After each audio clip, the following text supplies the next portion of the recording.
right, I have a thumbs up, which means we are Facebook Live for our work session. I'm pretty excited about this work session because this is about the Civil Link and our road improvements, and I'm just really stoked about this whole process and what it's going to do for us. So anyway, I'll call a meeting to order, and we will hear from Civil Link, and then we'll go over our agenda items, but in the meantime, we'll get a nice presentation. So, and Cody, I'm going to let you roll it out since this is sort of the engineering facet of this, so I will let you do introductions and give a little bit of a promo, if you will. Sure.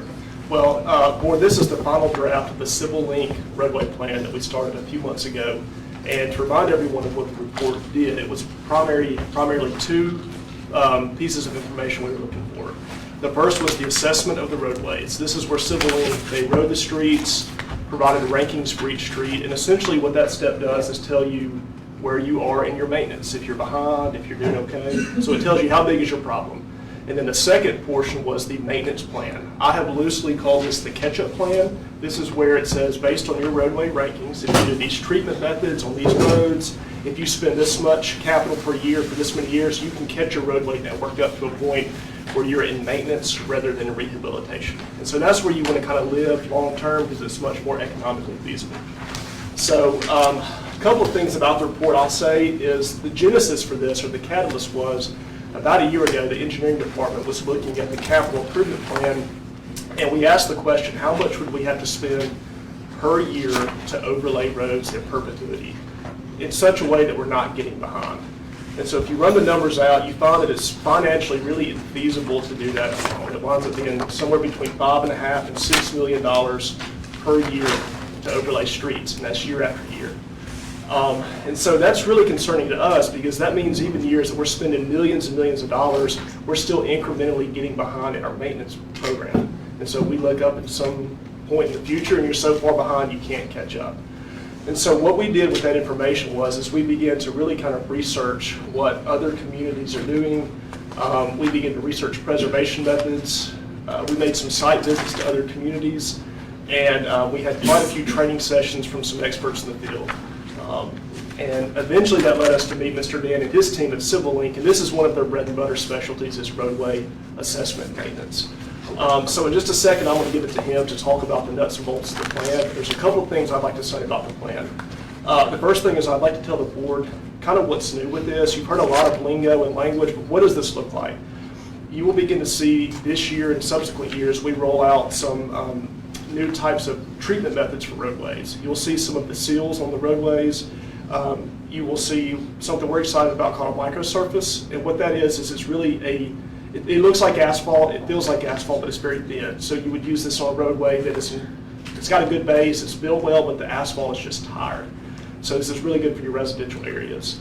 And then you'll still see asphalt. We will always use asphalt. But one of the things I would say about asphalt is there's a very high convenience factor with asphalt. One of the reasons it's so expensive is it's very convenient. So when you put asphalt down, you can get vehicles on it immediately. There's really no impact to travel delays, nothing like that.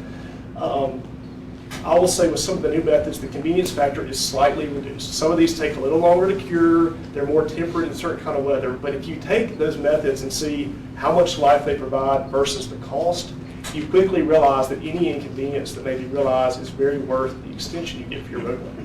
And so the reason I'm saying this is because we expect some questions from the public on what are we doing, how are we using these methods, and we're already ahead of this. We're thinking about how do we let the public know what we're doing. So one example is, I think, especially for residential areas, we want to send out a letter that tells people what we're doing, what to expect, why we're doing this method, and then probably where they are in the roadway process. We want people to understand that whatever treatment method you're getting is one step in a larger process for your roadway. So we think that really just educational components and letting the board know what we're doing really would help a lot of those, any kind of concerns that may come up. And I'll say Mr. Dan has been doing this 20 or 30 years, and he has seen every question that you can ever imagine. So we've really leaned heavily on him as far as how this looks for a community. Something else I would say is we went to Rankin County in December and made a visit with their roadway manager, and they have been using these methods for about 9 years. Rankin County, to me, feels much more probably like a city than it does a county. They have a lot of rooftops, a lot of subdivisions, and they implement the full gamut of roadway preservation on their network. In fact, they use a civil link plan just like we have for about 9 years. They've actually won multiple national pavement preservation awards with this work. And I think the thing that stuck out to me most when we visited Rankin County is that they have 1,100 lane miles of roads. That's about 4 times what we maintain. But they operate on a $6 million budget. So if you run those numbers out for Starkville, that would mean that equivalent to us, they're operating on about a $1.5 million budget per year. And so comparatively, we spent $4 million in 2023 and technically still got more behind based on what the numbers say. So we believe in the plan. The department believes in the plan. We think there's a lot of good that can come from this, and we just want everybody to understand why we're doing this. I think that's a big component of it. So I think long-term, you would not only see a huge economic benefit, but I think that you would see the roadway network slowly get better too. So that's the vision, that's the goal. I digress. Mr. Dan can speak more intelligently about the nuts and bolts of the plan. I want to say one thing, because part of what we want to make sure is we aren't we've got the scale is 1 to 10, right? We want to make sure that we're never less than a 5. The goal is to get to never less than a 5 in the quality of the road. So that's right. You know, Cody's done a good job of covering the high aspects. I'm Dan Cordell, the guy he keeps calling sir.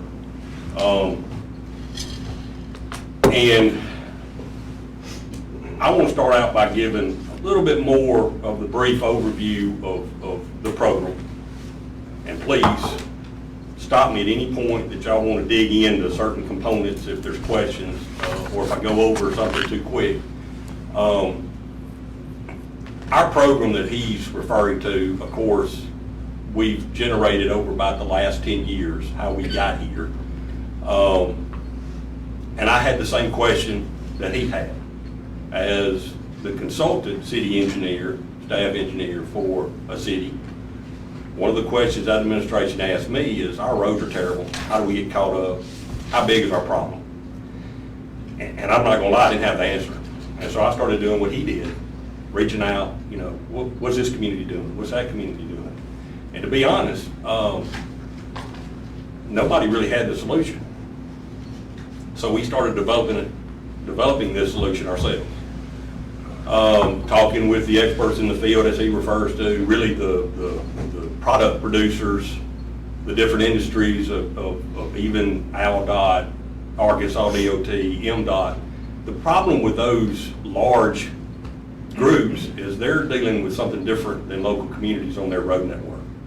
Ride quality is a big thing, and they're behind, but they're not necessarily as concerned about it because you can't get to those people. You can't get to that person that's going to complain like you can an alderman, a mayor, an engineer. You know, there's nobody to talk to.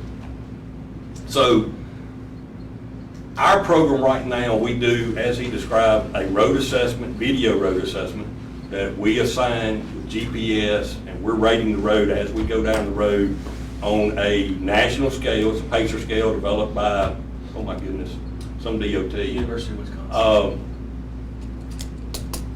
What we liked about the rating system, and we've used 2 different ones, this is the one we've bridged down to, is because the rating numbers really filter back down to the proper treatment that should be used for that rating of road. So when you get a rating, over time you'll get to know that, well, a 5 is this, really should be this treatment, a 4 should be this treatment. Whereas before, in a general assessment, you might see excellent, good, fair, poor, and failed, but under fair there's multiple treatments that could be used to improve that road. So we take that summary, we gather the data, the lane widths, curve, is it no curve, is it on-street parking, not, and all that goes into our GIS plan. And then this plan generates what we should be doing to budget and improve our road network. Then we get with the locals, you know, what are you willing to accept, what tools are you going to use in your toolbox to fix this problem? And once you have that kind of pinned down, you can then generate, here's your cost. Here's how much it's going to cost to implement and improve your system to get it caught back up, as he said. Because ultimately, you want to get to the ultimate goal. Everybody has a house. You want to paint the house. You don't want to replace buildings. And if you spend money painting it and preserving it the way it was built, then you don't have to come in and use the expensive money to rebuild walls or redo roofs. So we want to paint the roads. We want to keep them in a maintenance program versus a structural program. So this implementation really is a cost of benefit ratio that's based off of traffic volume, the right treatment for the road, the life expectancy of the treatment you're going to have, and all that generates and regurgitates back out into a priority system that you're getting the best cost benefit for the treatments that you're using. This is the web-based tool that we use to help us implement. Even though you can use the book, it has a priority system, establish your budget, go right down the list of what you want to improve and spend the money on. We've also implemented a planning tool that we think we've used, and we started getting Cody into how to use it, his team. And it really helps when the mayor calls or somebody calls and says, you know, next year we're doing this. He can generate a plan fairly quickly, print it out, give it, and say, this is what we're going to use next budget year. Here's our priority list. And you can see on the right the video app where he can also review. If you get a call in to say, you know, here's our video of this road, here's what it looks to me like the condition is. Yes, it's rated a 5. The rating looks right. You know, I'm sure, I don't know if y'all field them or not, but there's always calls coming in saying my road's in terrible shape. It's the worst road in the neighborhood.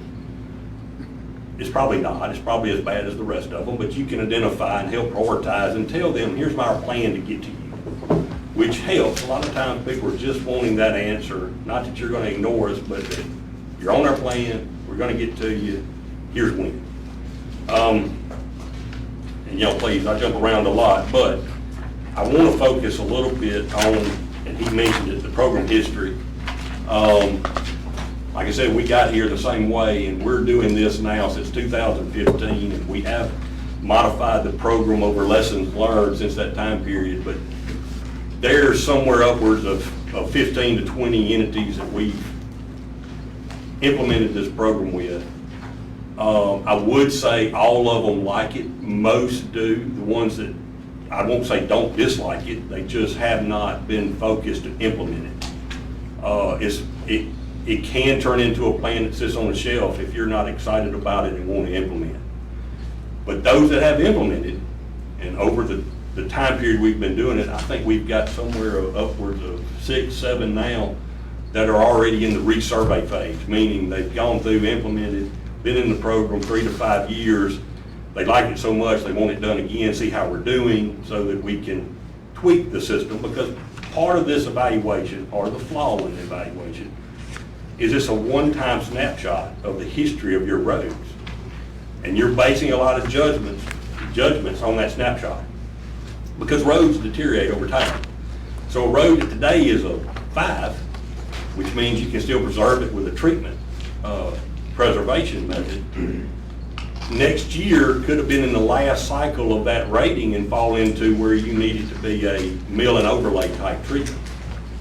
So if you give it that 3 to 5 year period where you're implementing, working the program, do a reassessment at that point, then you can kind of see and get a better history or gauge where you were in your real life cycle of these roads. You can also gauge how the roads have been improved in what you're doing and whether you're spending enough effort, needs to be upped a little bit, or whether you're catching up and you might can down phase a little bit. I'm going to tell you most of the time, you're not down phasing in the first 3 to 5 years. You're either happy with I'm doing enough to catch up, or I might need to upgrade it a little bit. But the goal is over that 10-year, 12-year period to get it to where, again, you're painting the house. And then you're reducing that budget from what he's describing. I think he said the mill and overlay was 5.5 to 6 million. What I'm going to tell you is y'all by the numbers is less than that if we can implement some of the preservation treatment tools. And I'll talk about that in a minute. But here's Starkville, the summary of that nice book that y'all have in front of you, multiple books, is your average road surfacing is a 5.5. Now, what does that mean? A 9 and 10 is a road that y'all just got through overlaying. It's nice, and it'll stay that way in that 9 or 10 range for about a 3-year period. At that 3-year period, you should introduce some crack sealing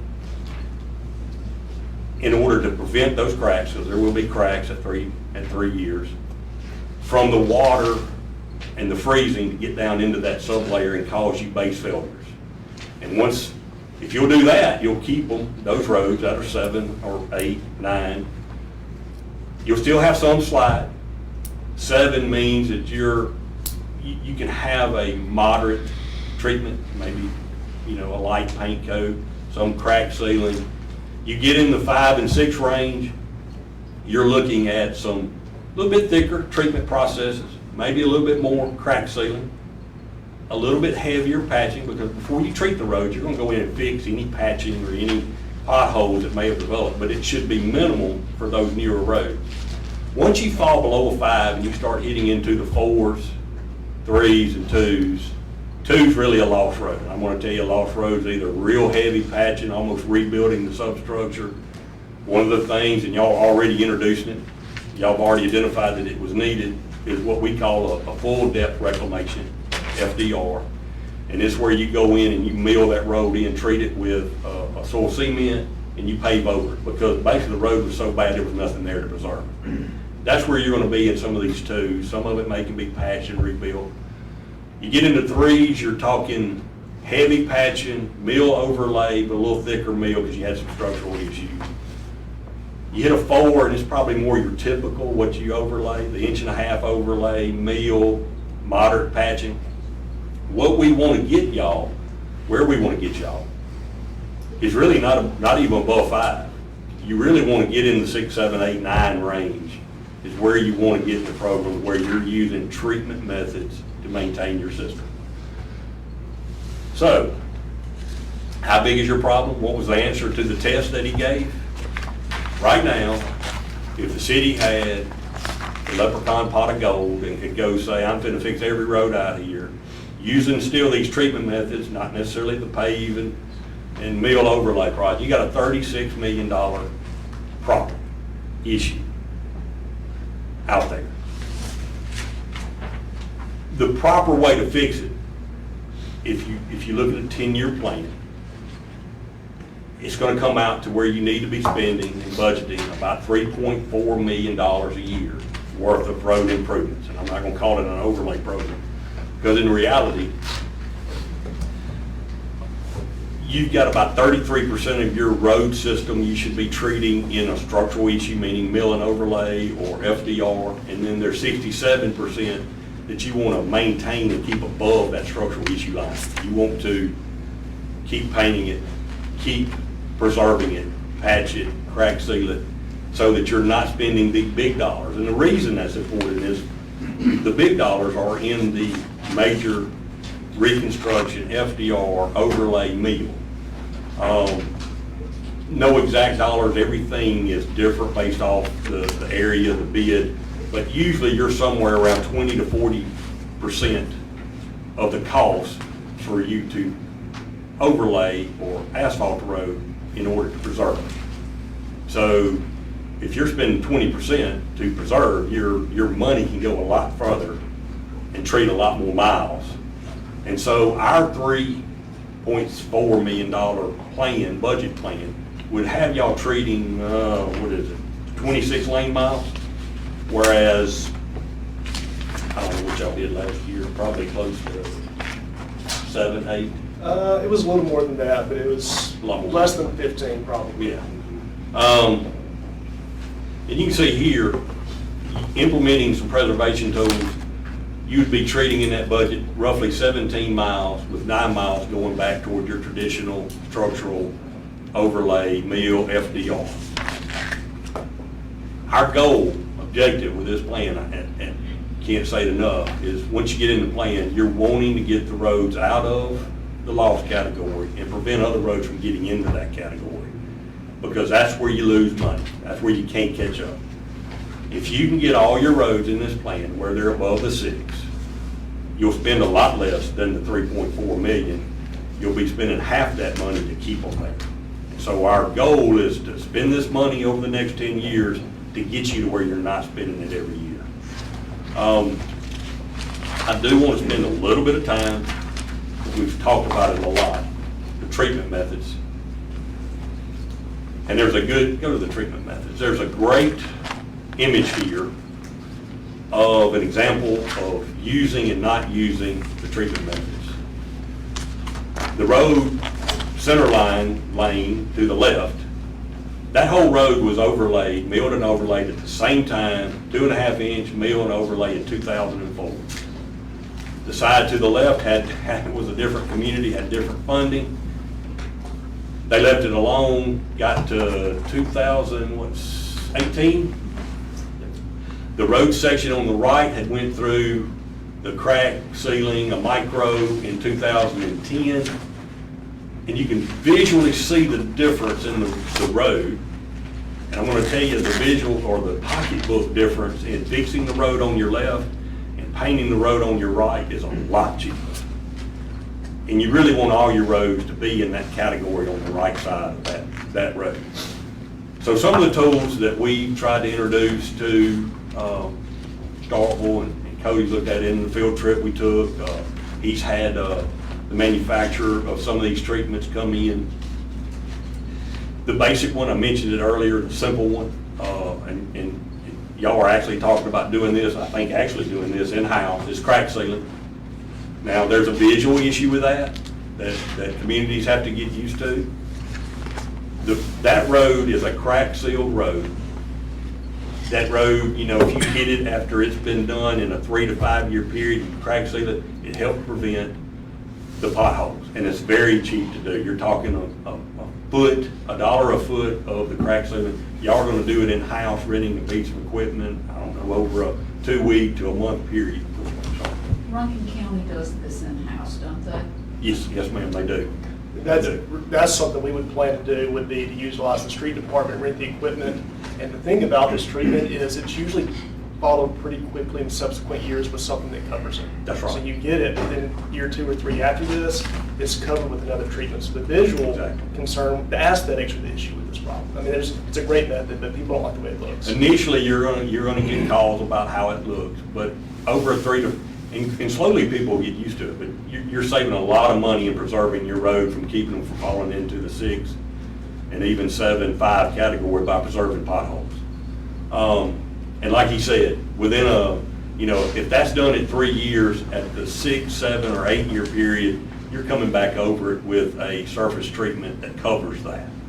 Another one that we're talking about, really 3, is the fog, micro, and scrub. Now, the crack sealing goes hand in hand with what he just said related to the fog seal, which would be a treatment that helps preserve the integrity of the asphalt. Asphalt in the sun starts losing some of its ability to hold things. And so the fog is a rejuvenating sealant that goes over the road. So if you got a crack seal, road seal in good condition, you fog seal it, helps rejuvenate, and it's of course cheaper, and it's probably 10% of an asphalt overlay. And it's to help rejuvenate the asphalt, preserve it. The next layer above that, if you get above a fog, is typically a micro that you would still see on a crack sealant, which is a little thicker. I'm not gonna lie, I'm a big fan of a micro. They look great. They look like an asphalt road. It has aggregate in it, it has a fine aggregate in it. With a crack seal and a micro, you get wearing surface, now you don't get any structural increase, not really, but you get traction, preservation of the road underneath, some sealant. So that one we're really, and I think from a community standpoint, it's something easy to introduce into the community because it looks like regular asphalt. And with the cost savings on that method, you can potentially do entire subdivisions at one time. With it being 10% of an overlay, you could. It's probably closer to, like you said, 15 to 20% of what an overlay is, but you're covered so much ground with it. Now, the next layer above the crack sealing, if you have roads that are really cracked up, but structurally okay, we'll introduce a scrub seal, which is basically a liquid emulsion that they brush into the cracks for heavy cracking, because, yes, sir. I was just going to ask a question about this scrub seal and the other sealing. And how long you have to stay off of them? You can't just run out. The crack sealing, you're literally. Crack sealing, but the micro. The micro, they'll close a lane, and micro typically, you're talking within an hour to 2 hours. So they'll close the lane, be moving, they'll keep the barrels up, have everybody Not going very on this long. side. No, not very long. Not as quick as asphalt, but still within that, time This would be a period. little longer, obviously. That's a little longer. You're probably talking, they'll put it down, I'm With the thinking, aggregate on top of it, maybe. yeah, I'm thinking it's 4 to 6 hours. Okay. So you're still same day type thing. And this is what I would consider for a new community advanced treatment. We may wait a couple of years to try this, because you have to be tactful when you do it and where you do it based on traffic delays, but Exactly. we're thinking about it. And here's the other problem with the scrub seal. It is usually a two-part system. All right, so you have a road that's really heavily cracked. It's more than you can put, it would look like a spider web if you tried to do traditional crack sealing. So you brush in the emulsion, and they come over it with an aggregate for traction. And all that you can get back on relatively quickly, 4 to 6 hours. The problem is, the distance behind it is, it's typically a two-part treatment system. So you typically would do a scrub seal and then come back over it with a micro. Still 50% of what an asphalt overlay would be, but you do that to prevent the cracks, and then you come back over it with some type of surface. And usually there is a delay in that of probably a week. So they would be running on, no problem would be tracking, but it will, I like to call it the gravel road effect. You'll get calls saying, I had a paved road, now it looks like gravel, because they sprinkle aggregate on top of it. And those of us that's ridden out on county roads, they're DBSD. I mean, that's essentially what you have is little specks of gravel that look like a DBSD road, but they'll really only be on it for about a week, and then it'll be, go ahead. I was gonna say, so a big part of this is gonna be community education. And he hit on it, and that's one of the lessons we've learned. You've gotta really focus on outreach and educating.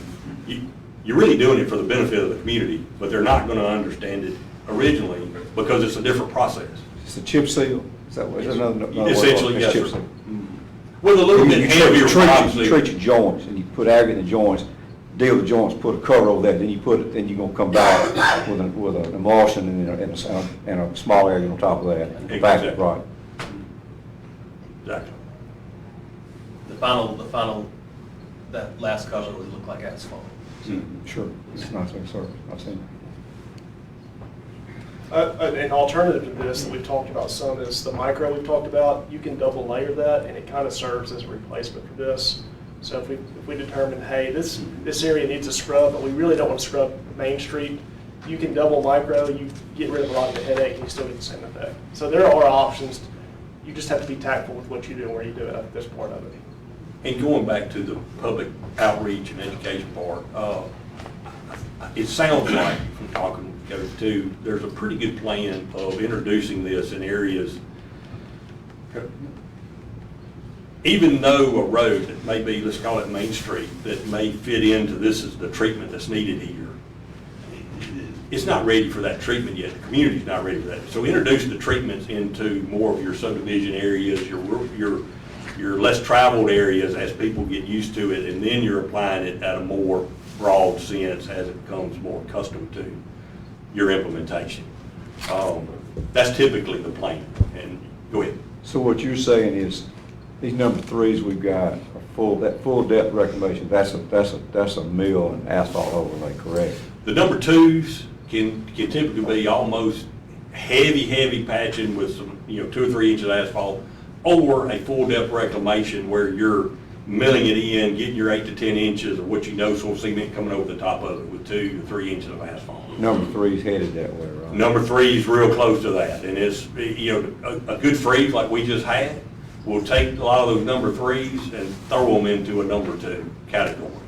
Because once you get, you know, our roads just aren't used to this kind of temperature. They're not built that way. So you get some freezing temperature where ice gets into those cracks, ice expands, and it pops. You know, you'll end up with new potholes, you'll end up with new lost roads if you're not careful. So weather does have an impact on roads that have a lot of surface intrusion to them, those low categories. Again, that's why after you get in the plan, you have to reassess, because some of those roads will slide before you get to them from a standpoint of they were already close to getting into that next I category. noticed that in this thing, just thumbing through it as you, and listening to what you're saying, it's some of these streets repeat, and you've got that RSR is a 3, and then back over it'll be a 4. Is that different segments? Or Different segments, yes, sir. And then the first one knows that that's got the full length, that's the overall average rating of that street, correct? Or like the ones that's asphalt detail by repair type. I'm thinking of one particular street where it looks like you've got the full length and got what you would average the score for that's average. You've got good parts, medium, and bad, and you just average. The full length column helps you to know if that road state line you're looking at is the full length or not, because then you look to the left and you see a segment length. So if the segment length matches the full length, then that's the same, that's Right. all one But that rating on it will be a composite rating of the good, the bad, and whatever, of the good, all the rating of the street of the total length, right? Or is No, it? not the way you're thinking about it. The rating matches the rated length. It's rated by segments. Now, those segments are, but there's not an average. The only way that the rating would be the same for the whole road is if the rating was the same for that whole length. It's broken up into segments, really constructible segments. And now those are average. Like you may have an area with heavy patching and it would typically be a 2, 3, or 4, but it's an area that can be patched or rebuilt in a segment. But the overall from block to block may be a 5. So you would treat that like it's a 5 with some little bit extra patching to get that section of road better. So we had a problem where we just had the length listed for that segment, and then people might assume that that was the entire length of the road, but it wasn't. So we added the full length column. But if you flip into the back, you'll see an alphabetical listing, and then you'll see all 2 segments or 3 segments or just the one together, and you'll see all 3 ratings. So that's The planning tool we would use to help select streets breaks it out on the individual segments. So we're able to see what each small segment is and make a decision on what the best treatment is.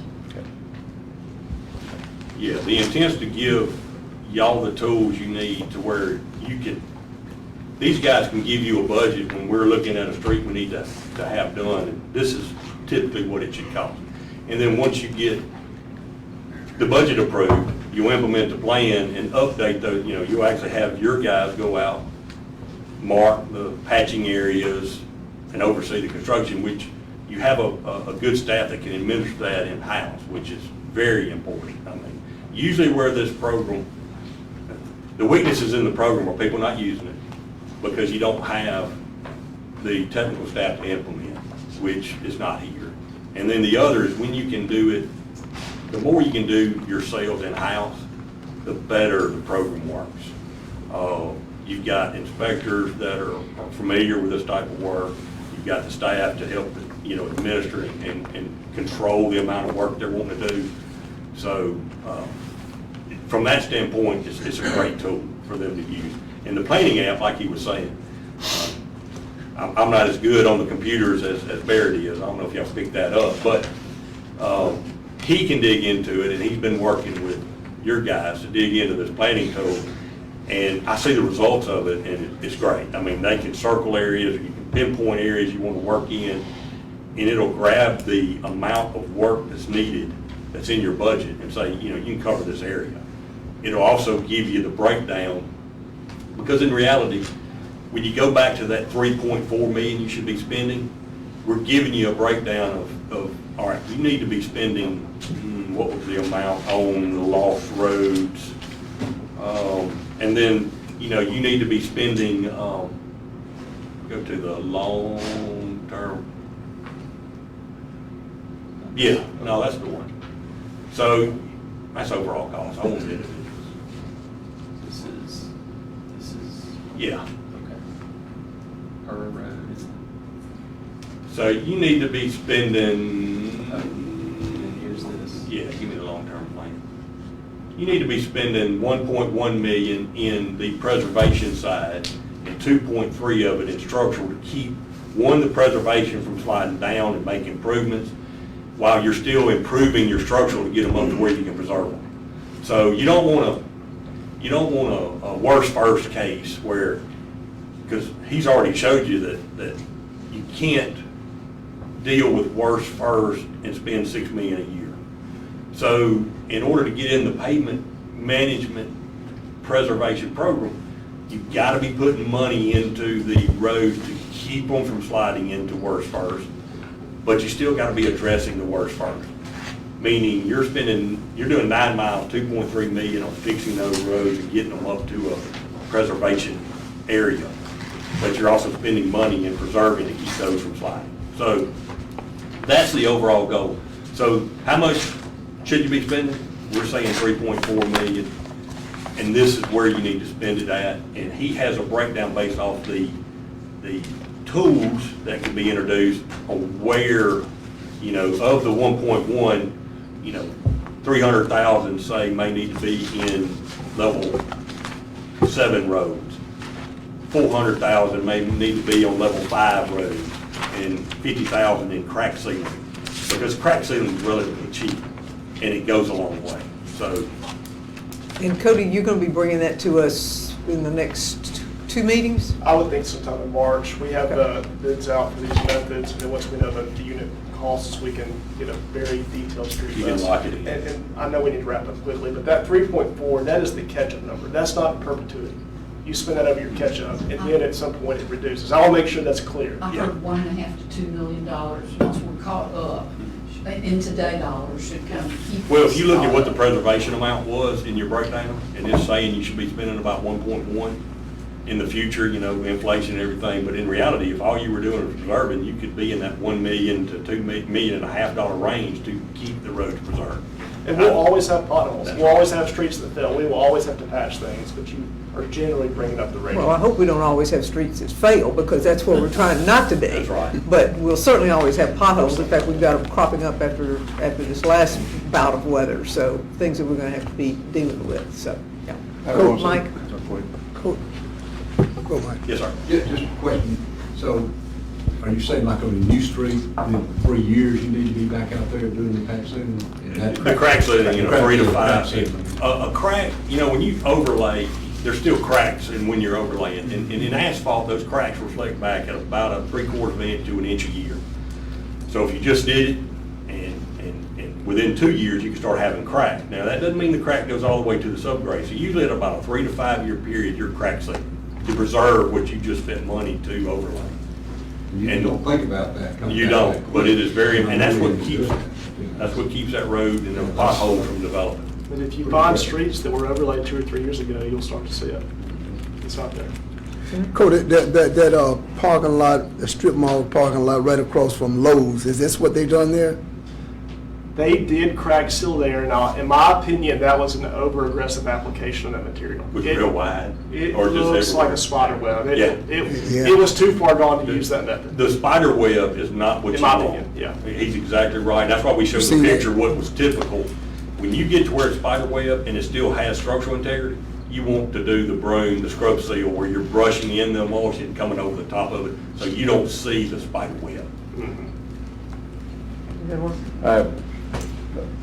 One final question. In this overall scheme of how much money, or projection of how much money we spend, and we start off 3.6 million, 3.4 million, it kind of eases off as we catch up, that kind of thing.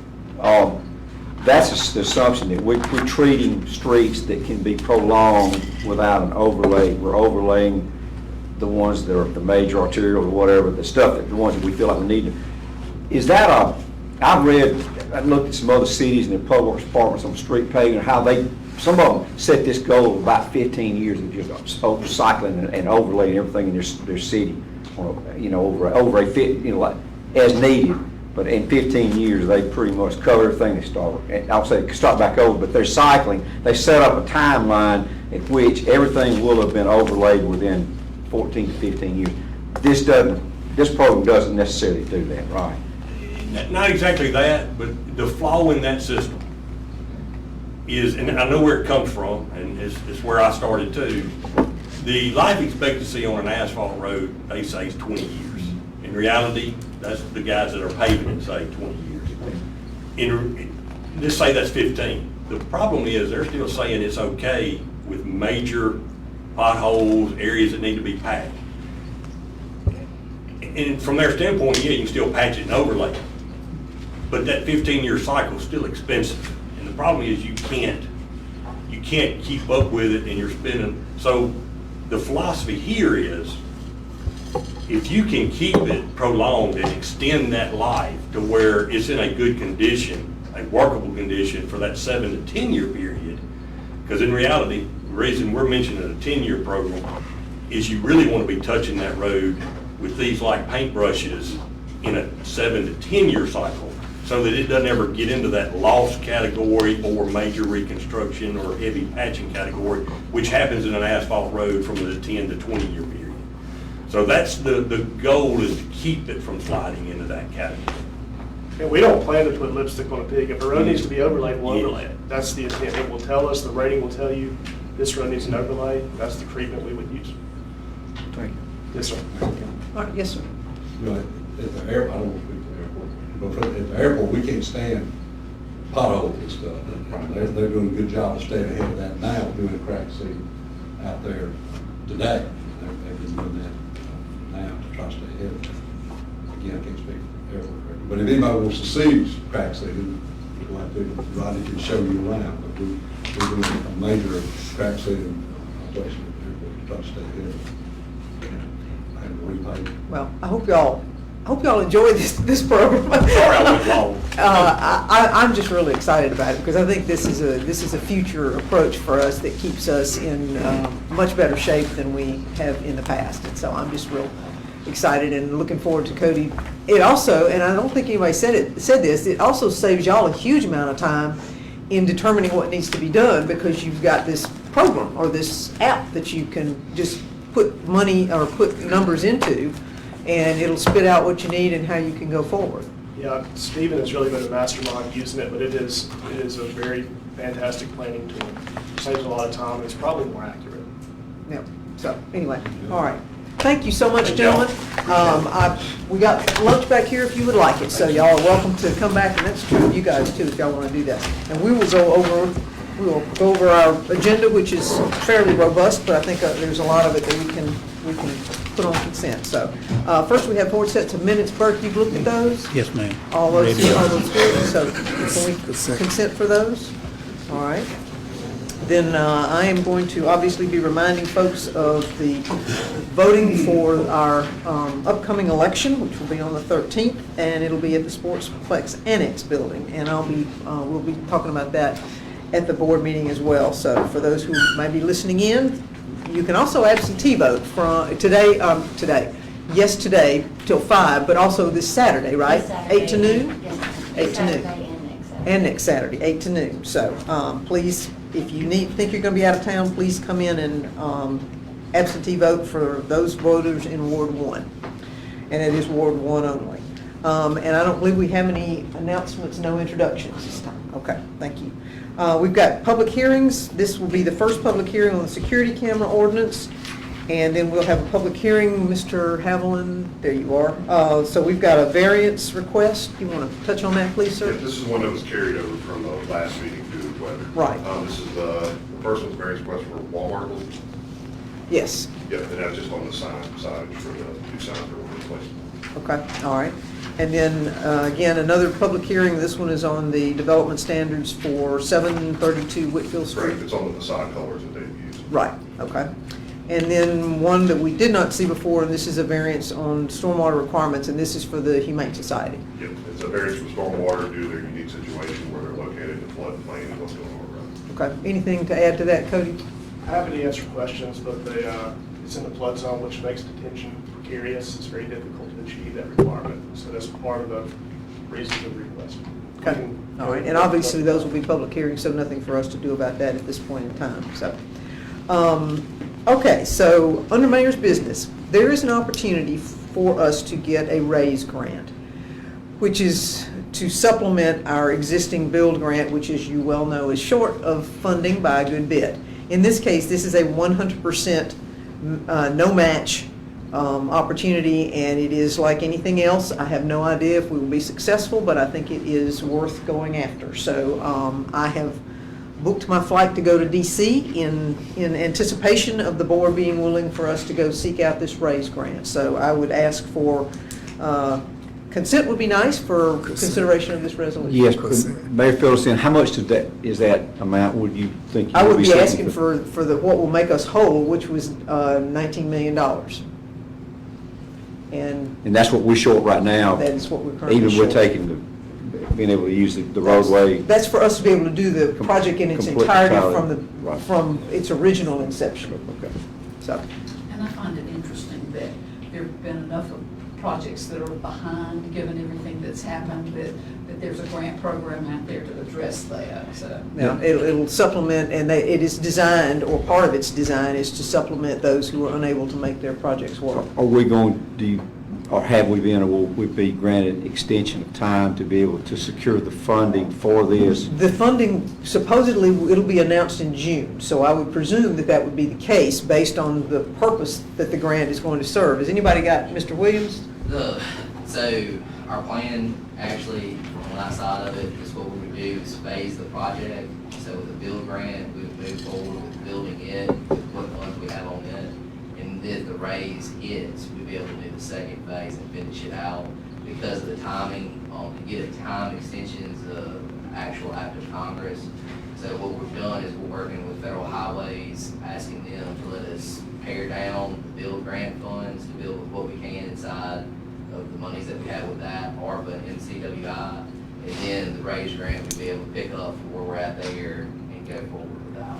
How much is that total money, and what would phase one look like?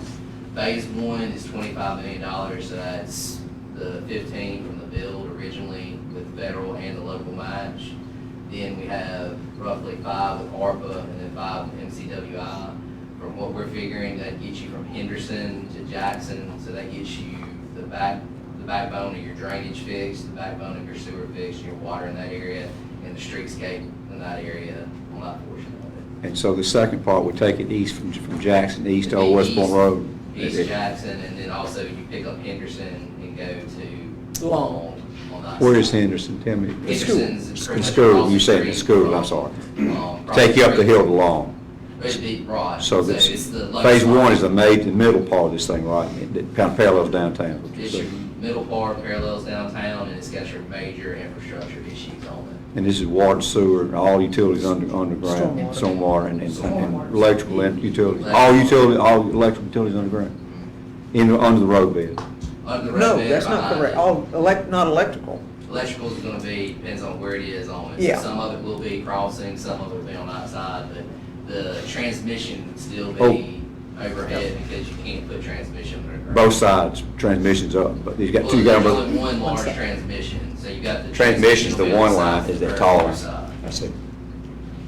So when we got through phase one, we would have all our infrastructure underground and one of the sides of the overhead stuff The underground. transmission will be on the north side, per the plan, because you can't put it under, and it would be up higher though. So it'd be on tall poles, per the original plan. Does that have any, but this phase one doesn't have any streetscape stuff like sidewalks? and No, it everything? is. It does. This is- That middle part, Right. this So is that's why complete you're- phase one. Right, so pretty much what this is it is trying to do to where you get the stuff that you originally wanted in this phase. So it's pretty much everything that we're trying to do on that portion of When this is finished, what will be the size of this project? What? What will be the size of this project if you get the The whole 19? thing and end up being 41 million? 41 million. Yeah.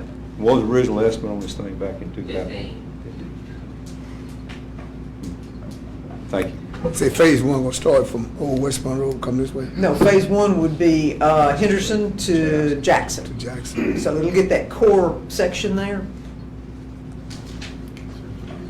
Can we do consent for the raise? Consent. For request for the raise? Okay. And the other one is, we apparently have to do a full load safety test for our elevators here at here at City Hall, and we were not aware of that, so it's actually not in the budget, I don't You asked believe. volunteers. You were I volunteered a bunch of us to just go stand in there, but. I crawled out of one, that was half. Yeah. Okay, well, I've done it. Apparently, it's not going to suit them, so anyway, we're going to have to do it whether we want to or not. So consent for that one, please? Consent. Thank you, and we'll figure out where it's coming out of the budget. Airport, so Mr. Lincoln is here. We've got Clearwater Consultants for clearing, grubbing, and seeding for the runway extension area. Consent for that Consent. one?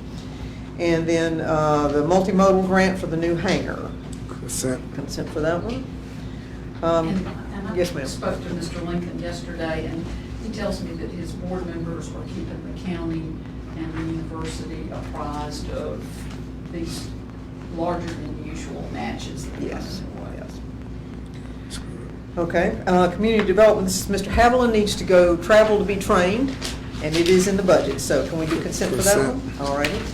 In engineering, we've got an as-needed professional services agreement with GTPDD for GIS-related services. Anything you wish to add about that one? We utilize them to update the street map, which is coming up next, but we keep finding that there are GIS needs for floodplain-related things, so this would just allow us, as needed, if we need some help from Toby Sanford, to call in and be able to use his hourly rate to hit those those boxes. All right. Consent for that? Consent. Okay. Then we have a consideration of amending the, every time we haven't done it in a while, we should have done it sooner than we have, but anyway, we need to adopt a new official city street map and register, and so this is one of those things where you just got it updated, and I believe it's in the packet. There is a copy of the street map and ward map in the packet. I believe there's also the roadway inventory. That's every road, the length, et cetera. And we should have that online, Joel, as well as putting the Civil Link presentation online, please, sir? Yes, ma'am. Okay, all right, thank you. Consent. So consent for that one? Consent. Approving amendment to the highway revitalization plan, and this is with Neil Schaefer, who is assisting us with the build grant. Consent. So, consent for that one, all righty. Then we have fiscal year budget amendments. Anything you wish to share about that? I guess Joanna or Webb is here. Yeah, anything about that one? It's mainly just grants and fixing beginning fund balance and funds and stuff. Good. It's okay. Consent Okay. for that? Consent. All righty. HR, anything, Mr. Ashford, about these? These are all replacement? Okay, all right. We do have one noted on here that is a, where'd it go? A discipline item, just so everybody sees that that's what that is. Consent. Consent for those, okay? All right, and then under parks, we have a number of things, and these are change order for the McKee Park pickleball. I know Mr. Rupp is happy about that. Did you play this morning? Well, I went down just to inspect, but Oh. I did a thorough inspection of about an hour and a half. Okay, well, good to know. Consent for that one. All right. Change order for a deduct. This is not something we see often, so we can enjoy a deduct to the Needmore Community Center. And it comes because it's a concrete parking lot as opposed to an asphalt parking lot. So we are happy to have concrete because it lasts longer. And it also apparently costs less. So consent for that one. Lowest quote for S&K door for the roll-up door at the Sportsplex.